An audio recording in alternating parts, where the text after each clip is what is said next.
أعوذ بالله من الشيطان الرجيم بسم الله الرحمن الرحيم والفجر وليال عشر والشفع والوتر والليل إذا يسر هل في ذلك قسم لذي حجر ألم تر كيف فعل ربك بعاد إرم ذات العماد التي لم يخلق مثلها في البلاد وثمود الذين جابوا الصخر بالواد وفرعون ذي الأوتاد الذين طغوا في البلاد فأكثروا فيها الفساد فصب عليهم ربك سوط عذاب إن ربك لبالمرصاد فأما الإنسان إذا ما ابتلاه ربه فأكرمه ونعمه فيقول ربي أكرمن وأما إذا ما ابتلاه فقدر عليه رزقه فيقول ربي أهانن كلا بل لا تكرمون اليتيم ولا تحاضون على طعام المسكين وتأكلون التراث أكلا لما وتحبون المال حبا جما كلا إذا دكت الأرض دكا دكا وجاء ربك والملك صفا صفا وجيء يومئذ بجهنم يومئذ يتذكر الإنسان وأنى له الذكرى يقول يا ليتني قدمت لحياتي فيومئذ لا يعذب عذابه أحد ولا يوثق وثاقه أحد يا أيتها النفس المطمئنة ارجعي إلى ربك راضية مرضية فادخلي في عبادي وادخلي جنتی۔ سورۃ الفجر۔ سورہ فجر مکہ میں نازل ہوئی اور اس کی 30 آیتیں ہیں۔ شروع اللہ کے نام سے جو بے حد مہربان نہایت رحم والا ہے۔ قسم ہے فجر کی اور 10 راتوں کی اور جفت اور طاق کی اور اس رات کی جب رات کو چلے، ہے ان چیزوں کی قسم پوری عقل مندوں کے واسطے۔ تو نے نہ دیکھا کیسا کیا تیرے رب نے عاد کے ساتھ، وہ جو ارم میں تھے بڑے ستونوں والے، کہ بنی نہیں ویسی سارے شہروں میں، اور ثمود کے ساتھ جنہوں نے تراشا پتھروں کو وادی میں، اور فرعون کے ساتھ وہ میخوں والا، یہ سب تھے جنہوں نے سر اٹھایا ملکوں میں، پھر بہت ڈالی ان میں خرابی، پھر پھینکا ان پر تیرے رب نے کوڑا عذاب کا۔ بے شک تیرا رب لگا ہے گھات میں، سو آدمی جو ہے جب جانچے اس کو رب اس کا، پھر اس کو عزت دے اور اس کو نعمت دے تو کہے میرے رب نے مجھ کو عزت دی، اور وہ جس وقت اس کو جانچے پھر کھینچ کرے اس پر روزی کی تو کہے میرے رب نے مجھے ذلیل کیا۔ کوئی نہیں پر تم عزت سے نہیں رکھتے یتیم کو، اور تاکید نہیں کرتے آپس میں محتاج کے کھلانے کی، اور کھا جاتے ہو مردے کا مال سمیٹ کر سارا، اور پیار کرتے ہو مال کو جی بھر کر۔ کوئی نہیں جب پست کر دی جائے زمین کوٹ کوٹ کر، اور آئے تیرا رب اور فرشتے آئیں قطار قطار، اور لائی جائے اس دن دوزخ، اس دن سوچے گا آدمی اور کہاں ملے اس کو سوچنا، کہے کیا اچھا ہوتا جو میں کچھ آگے بھیج دیتا اپنی زندگی میں، پھر اس دن عذاب نہ دے اس کا سا کوئی، اور نہ باندھ کر رکھے اس کا سا باندھنا کوئی۔ اے وہ جی جس نے چین پکڑ لیا، پھر چل اپنے رب کی طرف، تو اس سے راضی وہ تجھ سے راضی، پھر شامل ہو میرے بندوں میں اور داخل ہو میری بہشت میں۔ خلاصہ تفسیر، قسم ہے فجر کے وقت کی اور ذی الحجہ کی 10 راتوں یعنی 10 تاریخوں کی کہ وہ نہایت فضیلت والی ہیں، اور جفت کی اور طاق کی۔ جفت سے مراد 10ویں تاریخ ذی الحجہ کی اور طاق سے 9ویں تاریخ۔ اور ایک حدیث میں ہے کہ اس سے نماز مراد ہے کہ کسی کی طاق رکعتیں ہیں، کسی کی جفت، اور پہلی حدیث کو روایتاً بھی اصح کہا گیا ہے اور درایتاً بھی وہ ارجح ہے، کیونکہ اس صورت میں جن چیزوں کی قسم کھائی گئی وہ سب زمانے اور اوقات کی قسم سے ہیں۔ درمیان میں شفع اور وطر بھی اوقات ہی کی قسم سے ہو تو تناسب واضح رہتا ہے، اور یہ تطبیق بھی ہو سکتی ہے کہ شفع و وطر سے مراد ہر وہ جفت اور طاق ہوں جو لائق تعظیم ہیں۔ اوقات و ایام بھی اس میں داخل ہیں اور عدد رکعات نماز بھی۔ اور قسم ہے رات کی جب وہ چلنے لگے یعنی گزرنے لگے، کہ قولہ تعالی واللیل اذ ادبر۔ آگے بطور جملہ معترضہ کے تاکید کے لیے اس قسم کا عظیم ہونا بیان فرماتے ہیں کہ کیا اس قسم مذکور میں عقل مند کے واسطے کافی قسم بھی ہے؟ یہ استفہام تقریر و تاکید کے لیے ہے، یعنی ان مذکورہ قسموں میں ہر قسم تاکید کلام کے لیے کافی ہے، اور گو سب قسمیں جو قرآن میں مذکور ہیں ایسی ہی ہیں، مگر اہتمام کے لیے اس کے کافی ہونے کی تصریح فرما دی۔ کما فی قولہ تعالی فی سورۃ الواقعہ وَإِنَّهُ لَقَسَمٌ لَوْ تَعْلَمُونَ عَظِيمٌ، اور جواب قسم مقدر ہے کہ منکروں کو ضرور سزا ہوگی، جس پر آئندہ کلام قرینہ ہے جس میں منکرین سابقین کی تعذیب کا ذکر ہے، یعنی کیا آپ کو معلوم نہیں کہ آپ کے پروردگار نے قوم عاد یعنی قوم ارم کے ساتھ کیا معاملہ کیا، جن کے قد و قامت ستون و عمود جیسے دراز تھے، اور جن کی برابر زور و قوت میں دنیا بھر کے شہروں میں کوئی شخص نہیں پیدا کیا گیا۔ اس قوم کے 2 لقب ہیں، عاد اور ارم، کیونکہ عاد بیٹا ہے عاص کا اور وہ ارم کا، اور سام بن نوح علیہ السلام کا، پس کبھی ان کو باپ کے نام پر عاد کہتے ہیں اور کبھی دادا کے نام پر ارم کہتے ہیں۔ اور اس ارم کا ایک بیٹا عابر ہے اور عابر کا بیٹا ثمود، جس کے نام سے ایک قوم مشہور ہے، پس عاد اور ثمود دونوں ارم میں جا ملے ہیں، عاد بواسطہ عاص کے اور ثمود بواسطہ عابر کے۔ اور یہاں ارم اس لیے بڑھا دیا کہ اس قوم عاد میں 2 طبقے ہیں، ایک متقدمین جن کو عاد اولا کہتے ہیں، دوسرے متأخرین جن کو عاد اخرى کہتے ہیں۔ پس ارم بڑھا دینے سے اشارہ ہو گیا کہ عاد اولا مراد ہیں، کیونکہ بوجہ قرب و قلت السائد کے ارم کا اطلاق عاد اولا پر ہوتا ہے۔ آگے عاد کے بعد دوسری ہلاک ہونے والی امتوں کا بیان فرماتے ہیں کہ آپ کو معلوم ہے کہ قوم ثمود کے ساتھ کیا معاملہ کیا، جو وادی القریٰ میں پہاڑ کے پتھروں کو تراشا کرتے تھے اور مکان بنایا کرتے تھے۔ وادی القریٰ جو ان کے شہروں میں سے ایک شہر کا نام ہے، جس جیسا ایک کا نام حجر ہے، اور یہ سب حجاز اور شام کے درمیان میں ہیں، اور تب میں ثمود رہتے تھے۔ اور میخوں والے فرعون کے ساتھ در منصور میں ابن مسعود و سعید بن جبیر و مجاہد و حسن و صدی سے اس کی تفسیر میں منقول ہے کہ وہ جس کو سزا دیتا اس کے چاروں ہاتھ پاؤں 4 میخوں سے باندھ کر سزا دیتا۔ اور ایک تفسیر اس کی سورہ سواد میں گزر چکی، آگے سب کی صفت مشترکہ فرماتے ہیں کہ جنہوں نے شہروں میں سر اٹھا رکھا تھا اور ان میں بہت فساد مچا رکھا تھا، سو آپ کے رب نے ان پر عذاب کا کوڑا برسایا، یعنی عذاب نازل کیا، پس عذاب کو کوڑے سے اور اس کے نازل کرنے کو برسانے سے تعبیر فرمایا۔ آگے سزا کی علت اور موجودین کی عبرت کے لیے ارشاد ہے کہ بے شک آپ کا رب نافرمانوں کی گھات میں ہے، جن میں سے مذکورین کو تو ہلاک کر دیا اور موجودین کو عذاب کرنے والا ہے۔ سو اس کا مقتضا یہ تھا کہ کفار موجودین عبرت پکڑتے اور اعمال موجبہ للعذاب سے بچتے، لیکن کافر آدمی کا یہ حال ہے کہ اعمال موجبہ للعذاب کو اختیار کرتا ہے، جن سب کی اصل حب دنیا ہے۔ چنانچہ اس کو جب اس کا پروردگار آزماتا ہے، یعنی اس کو ظاہراً انعام و اکرام دیتا ہے، مثل مال و جا وغیرہ، جس سے مقصود اس کی شکر گزاری کا دیکھنا ہوتا ہے، اور اسی وجہ سے اس کو آزمانے سے تعبیر فرمایا، تو وہ اس کو اپنا حق لازم سمجھ کر فخر و غرور سے کہتا ہے کہ میرے رب نے میری قدر بڑھا دی،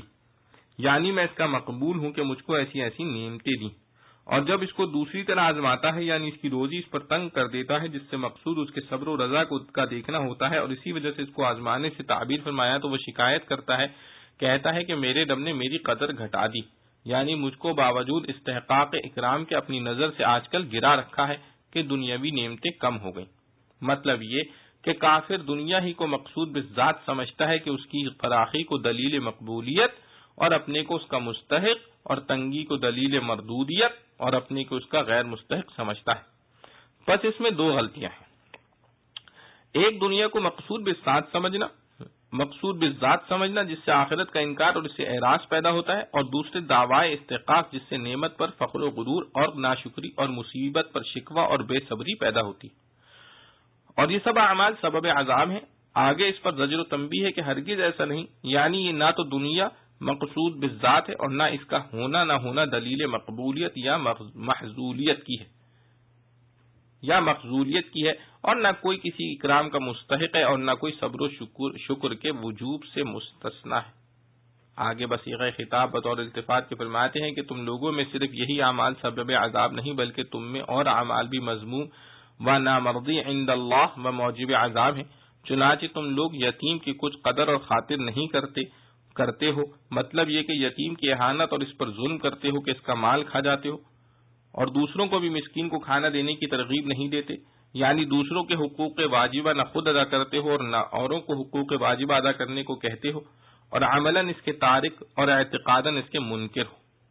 اور کافر کے لیے ترک واجب زیادتی عذاب کا سبب ہوتا ہے، اور اعتقاد کا فساد یعنی کفر و شرک اصل عذاب کی بنیاد ہے۔ اور تم میراث کا مال سمیٹ کر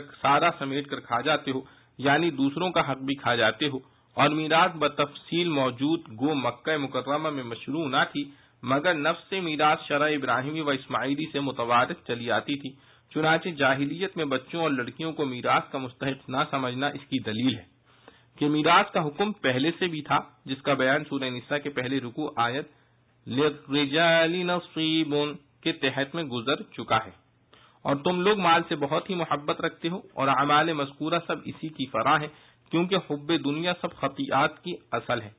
غرض یہ سب اعمال قولیہ و فعلیہ و حالیہ موجب تعظیم ہے، پس انسان کا یہ حال ہے کہ مضامین عبرت سن کر بجائے اس کے کہ عبرت پکڑتا ایسے اعمال اختیار کرتا ہے جو اور زیادہ موجب عذاب ہیں، اس لیے اللہ تعالیٰ ان کو عذاب دینے والا ہے، کما قال تعالی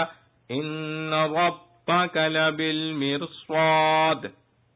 آگے ان لوگوں پر زجر و تنبیہ ہے جو ان افعال کو سبب عذاب نہیں سمجھتے۔ ہرگز ایسا نہیں جیسا تم سمجھتے ہو کہ ان اعمال پر عذاب نہ ہوگا، ضرور ہوگا۔ آگے جزا و سزا کا وقت بتلاتے ہیں جس میں ان کو عذاب اور اہل طاعت کو اجر و ثواب ملے گا۔ پس ارشاد ہے کہ جس وقت زمین کے بلند اجزاء پہاڑ وغیرہ کو توڑ کر اور ریزہ کر کے زمین کو برابر کر دیا جائے گا، قوله تعالی لا ترى فيها عوجا ولا امتا، اور آپ کا پروردگار اور جوق فرشتے میدان محشر میں آویں گے، یہ حساب کے وقت ہوگا، اور اللہ تعالیٰ کا آنا متشابہات میں سے ہے جس کی حقیقت کو اللہ کے سوا کوئی نہیں جانتا۔ اور اس روز جہنم کو لایا جاوے گا جیسا سورہ مدثر میں وما يعلم جنود ربک کے متعلق بیان ہو چکا ہے۔ اس روز انسان کو سمجھ آئے گی، اور اب سمجھ آنے کا موقع کہاں رہا؟ یہاں اب سمجھ آنے سے کیا فائدہ ہو سکتا ہے، کیونکہ وہ دار الجزا ہے، دار العمل نہیں۔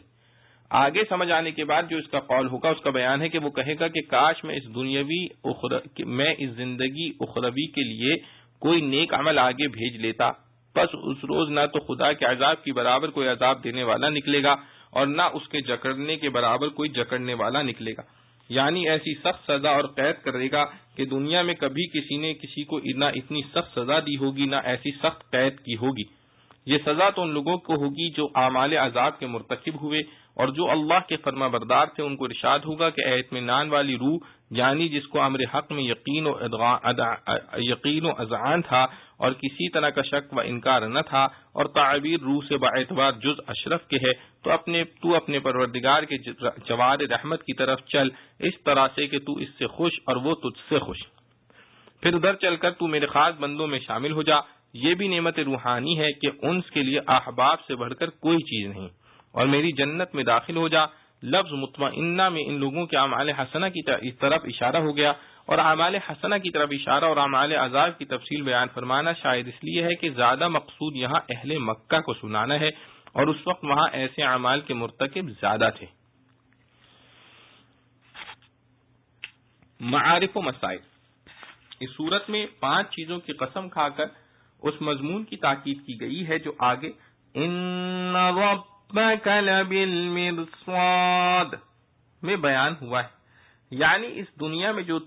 تم جو کچھ کر رہے ہو اس پر جزا و سزا ہونا لازمی اور یقینی ہے۔ تمہارا رب تمہارے سب اعمال کی نگرانی میں ہے، خواہ اسی جملے ان ربک لبالمرصاد کو جواب قسم کہا جائے یا محذوف قرار دیا جائے۔ وہ 5 چیزیں جن کی قسم کھائی ہے ان میں پہلی چیز فجر یعنی صبح صادق کا وقت ہے۔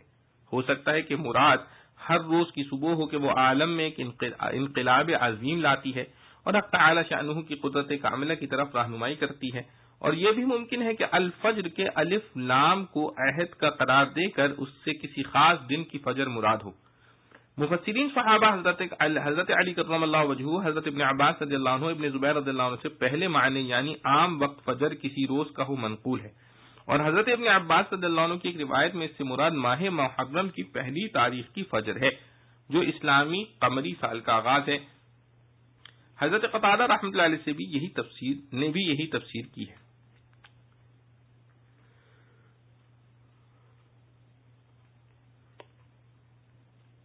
اور بعض حضرات مفسرین نے ذی الحجہ کی 10ویں تاریخ یعنی یوم النحر کی صبح اس کی مراد قرار دی ہے۔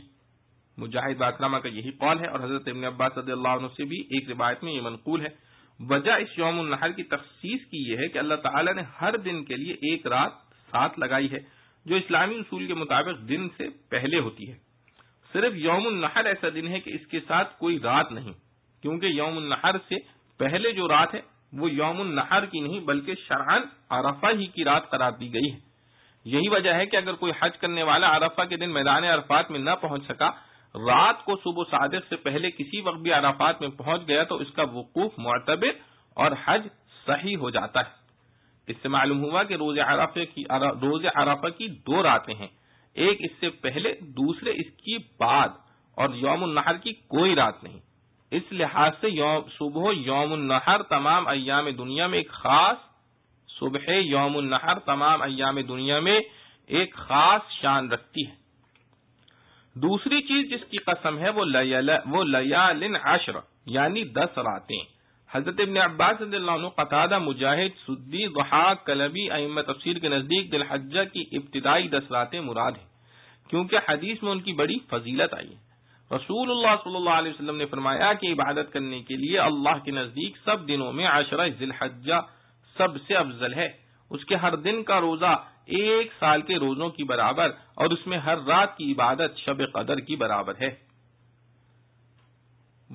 اور ابو زبیر نے حضرت جابر رضی اللہ عنہ سے روایت کیا ہے کہ خود رسول اللہ صلی اللہ علیہ وسلم نے والفجر ولیال عشر کی تفسیر میں فرمایا کہ اس سے مراد عشرہ ذی الحجہ ہے۔ حضرت ابن عباس رضی اللہ عنہ نے فرمایا کہ یہ 10 راتیں وہی ہیں جو حضرت موسیٰ علیہ السلام کے قصے میں آئی ہیں۔ وَأَتْمَمْنَاهَا بِعَشْرٍ، کیونکہ یہی 10 راتیں سال کے ایام میں افضل ہیں۔ امام قرطبی نے فرمایا کہ حضرت جابر رضی اللہ عنہ کی حدیث مذکور سے افضل ایام ہونا عشرہ ذی الحجہ کا معلوم ہوا۔ اس سے معلوم ہوتا ہے کہ حضرت موسیٰ علیہ السلام کے لیے بھی یہی 10 راتیں ذی الحجہ کی مقرر کی گئی تھیں۔ وَالشَّفْعِ وَالْوَطْرِ، شفع کے لغوی معنی جوڑ کے ہیں جس کو اردو میں جفت کہتے ہیں، اور وطر کے معنی طاق اور فرد کے ہیں۔ قرآن کریم کے الفاظ میں یہ متعین نہیں کہ اس جفت اور طاق سے کیا مراد ہے، اس لیے ائمہ تفسیر کے اقوال اس میں بے شمار ہیں، مگر خود حدیث مرفوع جو ابو الزبیر نے حضرت جابر رضی اللہ عنہ سے روایت کی ہے اس کے الفاظ یہ ہیں، رسول اللہ صلی اللہ علیہ وسلم نے والفجر ولیال عشر کے متعلق فرمایا کہ فجر سے مراد صبح اور عشر سے مراد عشرہ نحر ہے، اور یہ عشرہ ذی الحجہ کا پہلا ہی عشرہ ہو سکتا ہے جس میں یوم نحر شامل ہے، اور فرمایا کہ وطر سے مراد روز عرفہ اور شفع سے مراد یوم النحر 10ویں ذی الحجہ ہے۔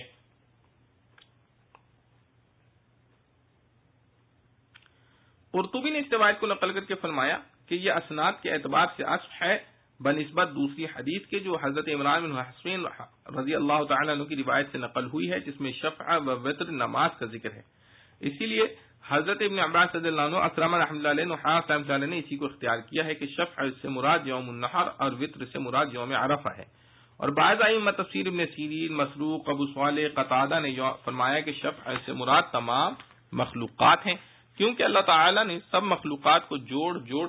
جفت پیدا کیا ہے، اور ارشاد فرمایا ہے وَمِن كُلِّ شَيْءٍ خَلَقْنَا زَوْجَيْنِ، یعنی ہم نے ہر چیز کا جوڑا پیدا کیا ہے، کفر و ایمان، شقاوت و سعادت، نور و ظلمت، لیل و نہار، سردی گرمی، آسمان و زمین، جن و انس، مرد و عورت، اور ان سب کے بالمقابل وطر وہ صرف اللہ جل شانہ کی ذات ہے۔ هو اللہ الاحد الصمد واللیل اذا یسر، یسر یسرا سے مشتق ہے، جس کے معنی رات کو چلنے کے ہیں۔ یسر سری سے مشتق ہے، جس کے معنی رات کو چلنے کے ہیں۔ یہاں خود رات کو کہا گیا کہ جب وہ چلنے لگے، یعنی ختم ہونے لگے۔ یہ 5 قسم ذکر فرمانے کے بعد حق تعالیٰ نے غفلت شعار انسان کو ایک خاص انداز میں سوچنے سمجھنے کی دعوت دینے کے لیے فرمایا هل فی ذلک قسم لذی حجر۔ ہجر کے لفظی معنی روکنے کے ہیں۔ انسان کی عقل اس کو برائی اور مضرت رساں چیزوں سے روکنے والی ہے، اس لیے ہجر بمعنی عقل بھی استعمال ہوتا ہے۔ یہاں یہی معنی مراد ہے۔ معنی آیت کے یہ ہے کہ کیا عقل والے آدمی کے لیے قسمیں بھی کافی ہیں یا نہیں؟ یہ صورت تو استفہام کی ہے، مگر در حقیقت انسان کو غفلت سے بیدار کرنے کی ایک تدبیر ہے۔ مطلب یہ ہے کہ اللہ تعالیٰ کی عظمت شان پر اور اس کی قسم کھا کر ایک بات کو بیان کرنے پر، اور خود ان چیزوں کی عظمت پر جن کی قسم کھائی گئی ہے ذرا غور تو کرو، تو جس چیز کے لیے قسم کھائی گئی اس کا یقینی ہونا ثابت ہو جائے گا،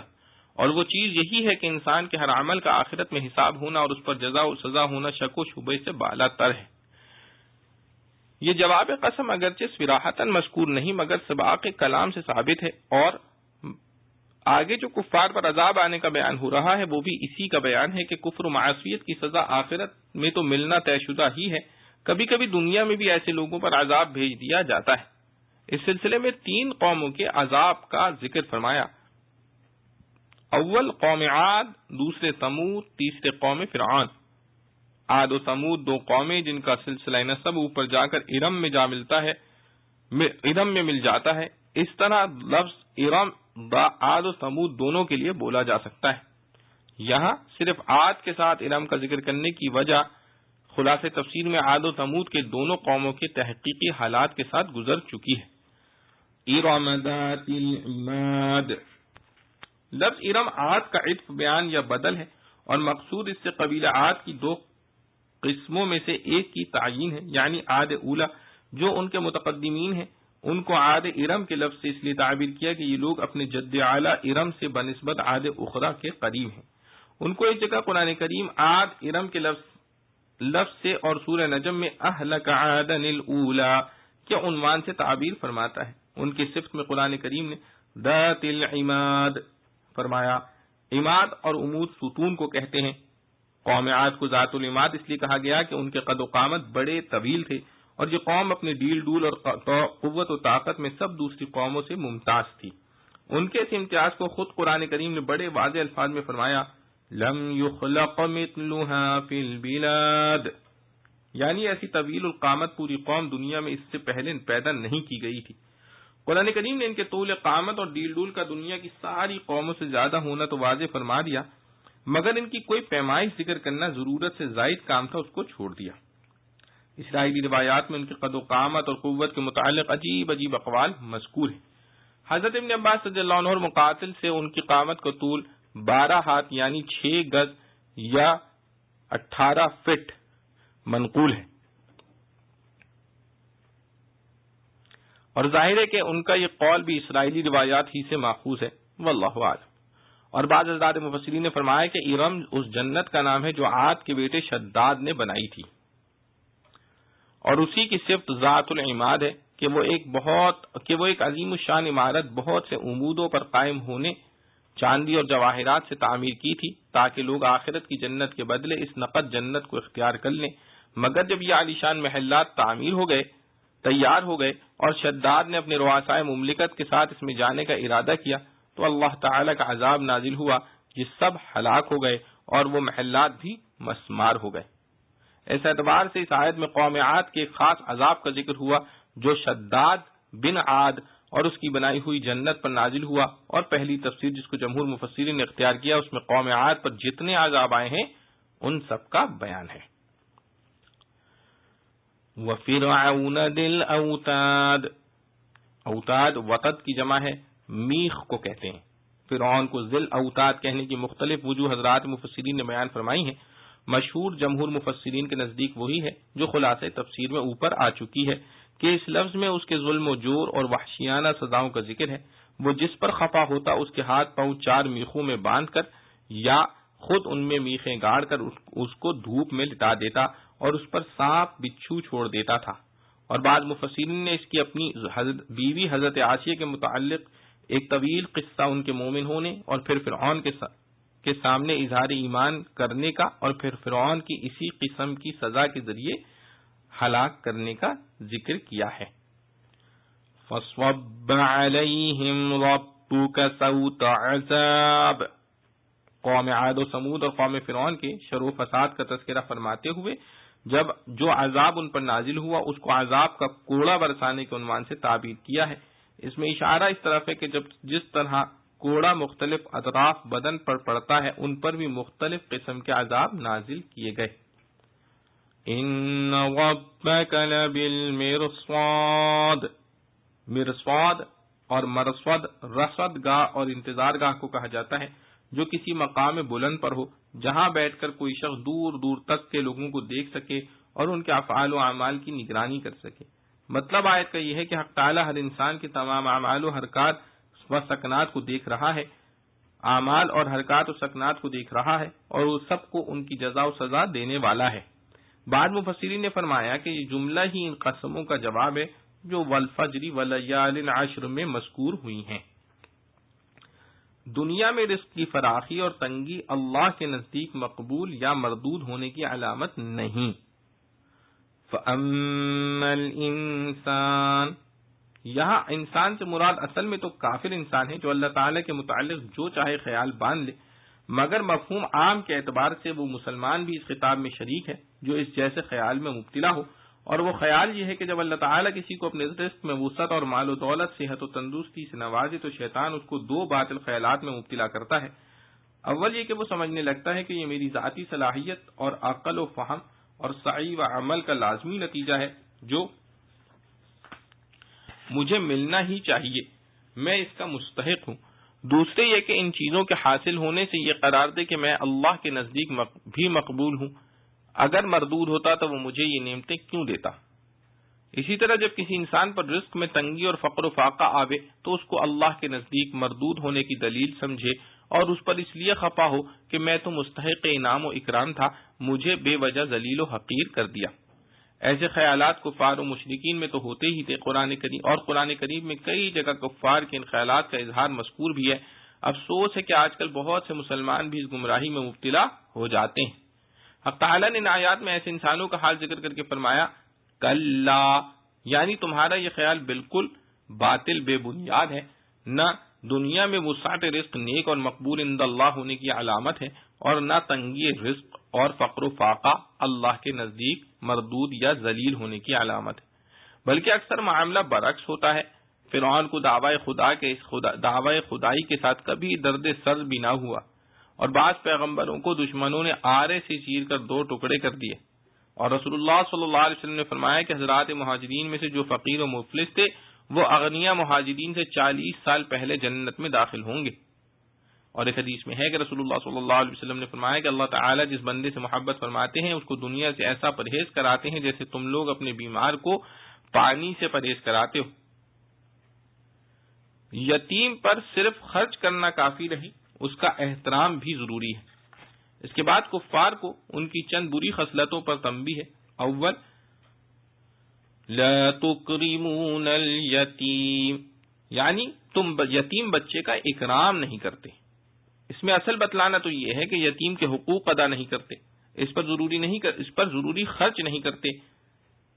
لیکن اس کی تعبیر اکرام کے عنوان سے کی گئی، جس میں اشارہ ہے کہ عقل و انسانیت کا، اور اللہ نے جو مال تمہیں دیا ہے اس کے شکر کا تقاضا تو یہ ہے کہ تم یتیم کو فقط یہی نہیں کہ اس کا حق دو اور اس پر خرچ کرو، بلکہ واجب ہے کہ اس کا اکرام بھی کرو، اپنے بچوں کے مقابلے میں اس کو ذلیل و حقیر نہ جانو۔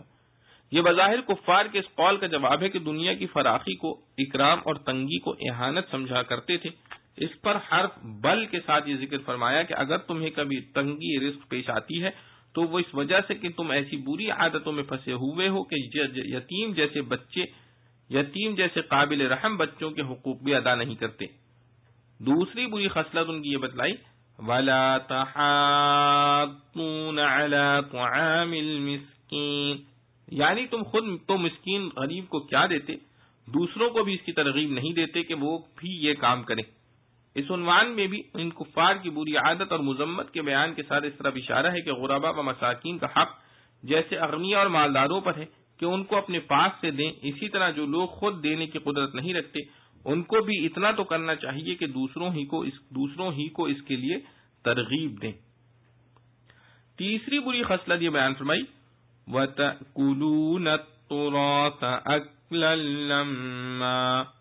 لم کے معنی جمع کرنے کے ہیں، مطلب یہ ہے کہ تم میراث کا مال حلال و حرام سب کو جمع کر کے کھا جاتے ہو، اپنے حصے کے ساتھ دوسروں کا حصہ بھی غصب کر لیتے ہو۔ یہاں خصوصیت سے میراث کے مال کا ذکر کیا گیا، حالانکہ ہر ایک مال جس میں حلال و حرام کو جمع کیا گیا وہ ناجائز ہی ہے۔ وجہ خصوصیت کی شاید یہ ہو کہ میراث کے مال پر زیادہ نظر رکھنا اور اس کے درپے ہونا بڑی کم ہمتی اور کم حوصلہ ہونے کی دلیل ہے، کہ مردار خور جانوروں کی طرح تکتے رہیں کہ کب ہمارا مورث مرے اور کب ہمیں یہ مال تقسیم کرنے کا موقع آتا ہے۔ اولو العزم اور باہمت لوگ اپنی کمائی پر خوش ہوتے ہیں، مردوں کے مال پر ایسی حریصانہ نظر نہیں ڈالتے۔ چوتھی بری خصلت یہ بتلائی، وَتُحِبُّونَ الْمَالَ حُبًّا جَمًّا، جم کے معنی کثیر کے ہیں، مطلب یہ ہے کہ تم مال کی محبت بہت کرتے ہو۔ بہت کے لفظ سے اس طرف اشارہ ہو گیا کہ مال کی ایک درجے میں محبت تو انسان کا فطری تقاضا ہے، وہ سبب مذمت نہیں بلکہ اس کی محبت میں حد سے بڑھنا اور انہماک کرنا یہ سبب مذمت ہے۔ کفار کی ان بری خصلتوں کے بیان کے بعد پھر اصل مضمون کی طرف عمد کیا گیا، جو صورت میں 5 قسموں کے ساتھ موقع کیا گیا ہے، یعنی آخرت کی جزا و سزا۔ اس سلسلے میں اول قیامت کے آنے کا ذکر فرمایا، اِذَا دُکَّتِ الْأَرْضُ دَكًّا دَكًّا، لفظ دک کے لفظی معنی کسی چیز کو ضرب مار کر توڑنے کے ہیں۔ مراد قیامت کا زلزلہ ہے جو پہاڑوں کو باہم ٹکرا کر ریزہ ریزہ کر دے گا، اور دکن دکا کو مکرر لانے سے اس طرف اشارہ ہے کہ قیامت کا زلزلہ یکے بعد دیگر مسلسل رہے گا۔ وَجَاءَ رَبُّكَ وَالْمَلَكُ صَفًّا صَفًّا، یعنی آئے گا آپ کا رب اور فرشتے صف بصف، مراد میدان حشر میں آنا ہے۔ اللہ تعالیٰ کے آنے کی کیا شان ہوگی اس کو اللہ کے سوا کوئی نہیں جانتا، یہ متشابہات میں سے ہے، اور فرشتوں کا صف بصف آنا ظاہر ہے۔ وَجِيءَ يَوْمَئِذٍ بِجَهَنَّمَ، یعنی لایا جائے گا اس روز جہنم کو۔ جہنم کو لائے جانے کا کیا مطلب ہے اور کس طرح میدان حشر میں لائی جائے گی اس کی حقیقت تو اللہ تعالیٰ ہی جانتا ہے۔ ظاہر یہ ہے کہ جہنم جو اب 7ویں زمین کی تہہ میں ہے اس وقت وہ بھڑک اٹھے گی اور سمندر سب آگ ہو کر اس میں شامل ہو جائیں گے، اس طرح جہنم عرصہ حشر میں سب کے سامنے آ جائے گی۔ یومئذ یتذکر الانسان وانى له الذکریٰ، اس جگہ تذکر سے مراد سمجھ میں آ جانا ہے، یعنی کافر کو اس روز سمجھ آ جائے گی کہ مجھے دنیا میں کیا کرنا چاہیے تھا اور میں نے کیا کیا، مگر اس وقت یہ سمجھ میں آنا بے سود ہوگا کہ عمل اور اصلاح حال کا زمانہ گزر چکا۔ آخرت دار العمل نہیں دار الجزا ہے۔ آگے اس تذکر کا بیان ہے کہ وہ تمنا کرے گا کہ کاش میں دنیا میں کچھ نیک عمل کر لیتا۔ یا لیتنی قدمت لحیاتی، پھر اس تمنا کا باطل اور غیر مفید ہونا بتلایا کہ اب جبکہ کفر و شرک کی سزا سامنے آ گئی، اب اس تمنا سے کچھ فائدہ نہیں، اب تو عذاب اور پکڑ کا وقت ہے اور اللہ تعالیٰ کی پکڑ کی برابر کوئی پکڑ نہیں ہو سکتی۔ کفار کے عذاب بیان کرنے کے بعد آخر میں مومن کا ثواب اور ان کا جنت میں داخل کیا جانا ذکر فرمایا ہے۔ یا ایتھا النفس المطمئنہ، یہاں مومن کی روح کو نفس مطمئنہ کے لقب سے خطاب کیا گیا ہے۔ مطمئنہ کے لفظی معنی ساکنہ کے ہیں، مراد وہ نفس ہے جو اللہ تعالیٰ کے ذکر اور اس کی اطاعت سے سکون و قرار پاتا ہے، اس کے ترک سے بے چینی محسوس کرتا ہے، اور یہ وہی نفس ہو سکتا ہے جو ریاضات و مجاہدات کر کے اپنی بری عادات اور اخلاق رذیلہ کو دور کر چکا ہو۔ اطاعت حق اور ذکر اللہ اس کا مزاج اور شریعت اس کی طبیعت بن جاتی ہے۔ اس کو خطاب کر کے فرمایا ارجعی الی ربک، یعنی لوٹ جاؤ اپنے رب کی طرف۔ لوٹنے کے لفظ سے معلوم ہوتا ہے کہ اس کا پہلا مقام بھی رب کے پاس تھا، اب وہیں واپس جانے کا حکم ہو رہا ہے۔ اس سے اس روایت کی تقویت ہوتی ہے جس میں یہ ہے کہ مومنین کے ارواح ان کے اعمال ناموں کے ساتھ علیین میں رہیں گی، اور علیین 7ویں آسمان پر عرش رحمان کے سائے میں کوئی مقام ہے۔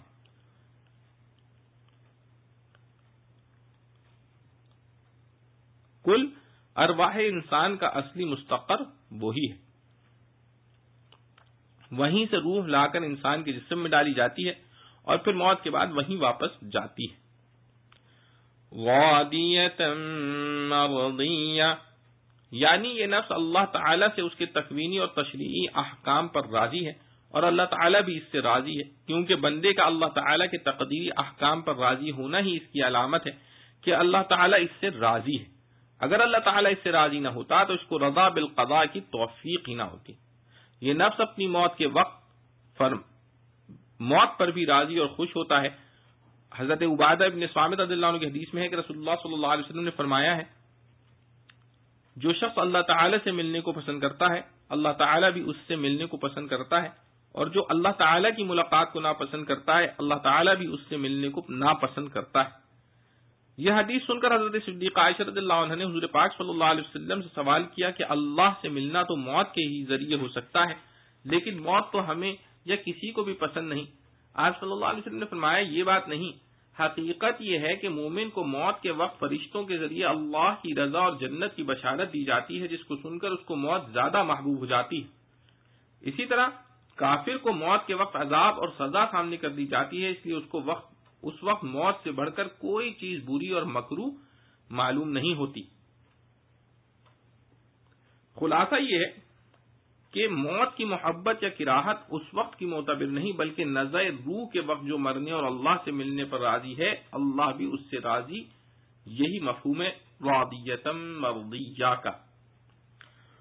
فادخلی فی عبادی وادخلی جنتی،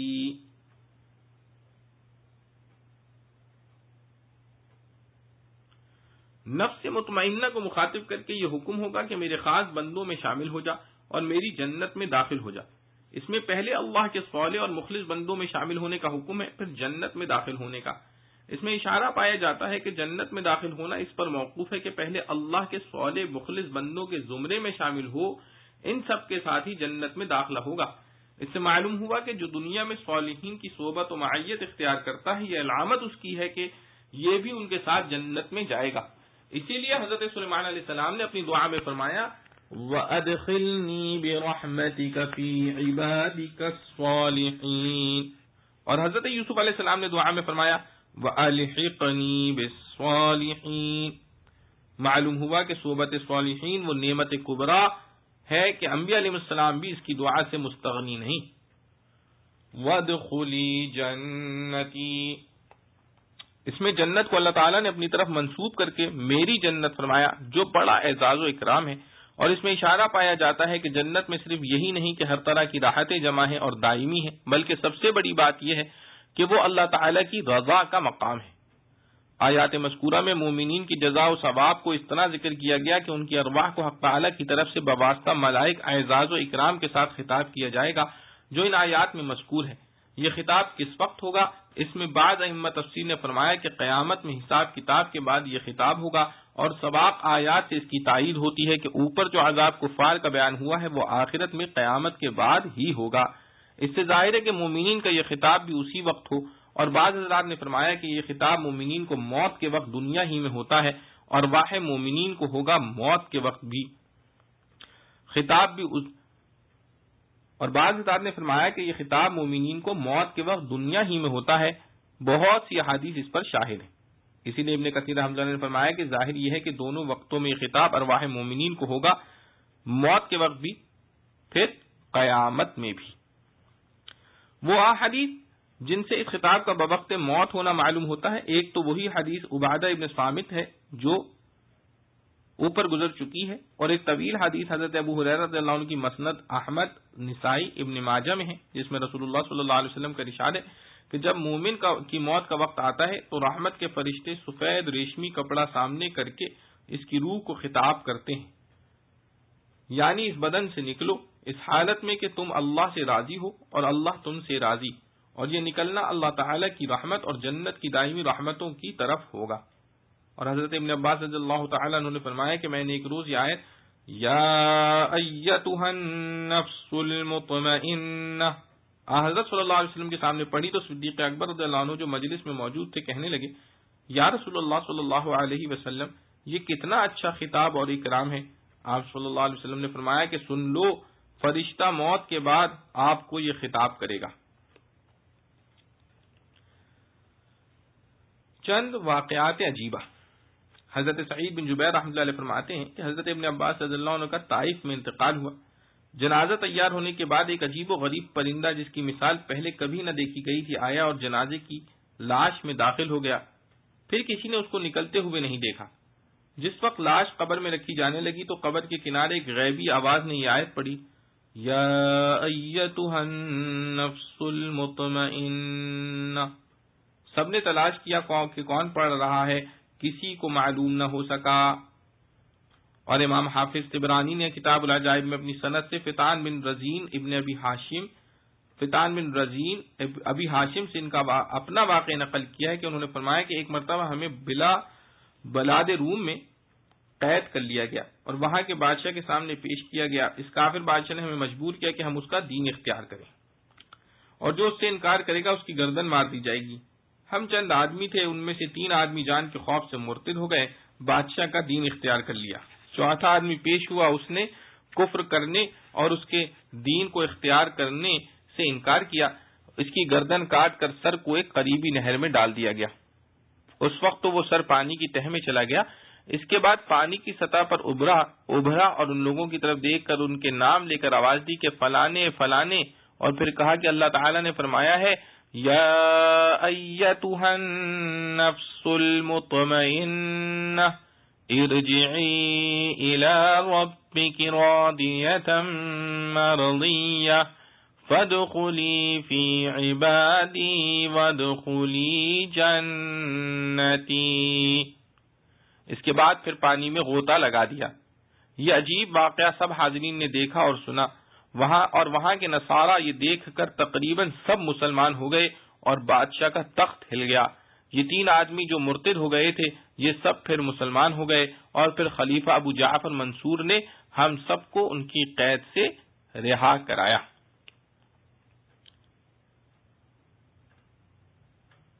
آگے اختتام سورۃ الفجر تفسیر کے حضرت مفتی محمد شفیع صاحب رحمۃ اللہ علیہ کا نوٹ لکھا ہے، فرماتے ہیں الحمدللہ کہ تفسیر سورہ والفجر آج 21 شعبان 1391 ہجری میں تمام ہوئی، جبکہ اس ناکارہ گناہگار کی عمر کا 76واں سال ختم اور 77واں شروع ہو رہا ہے۔ یوں نصف صدی سے زیادہ حق تعالی کی دی ہوئی مہلت کو غفلتوں گناہوں میں برباد کرنے پر حسرت و افسوس جتنا بھی ہو کم ہی ہے، مگر قدم قدم پر حق تعالی شانہ کے انعامات کی بارش اور اپنی کتاب کی اس ناچیز خدمت کو قریب الختم پہنچا دینے کا احسان عظیم وہ کرم ہی کی امید دلا رہا ہے۔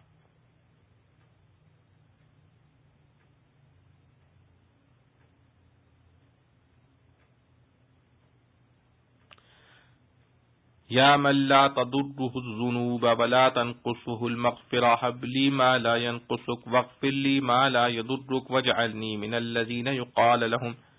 یا ایتها النفس المطمئنہ ارجعی الی ربک راضیة مرضیہ فادخلی فی عبادی وادخلی جنتی۔ اللہ رب العزت سے دعا ہے کہ جو کچھ پڑھا سنا گیا اللہ سبحانہ وتقدس ہمیں اس پر عمل کرنے کی توفیق نصیب فرمائے۔ وآخر دعوانا الحمد للہ رب العالمین۔ ربنا تقبل منا انك انت السميع العليم وتب علينا انك انت التواب الرحيم۔ سبحان ربك رب العزة عما يصفون وسلام على المرسلين الحمد لله رب العالمين۔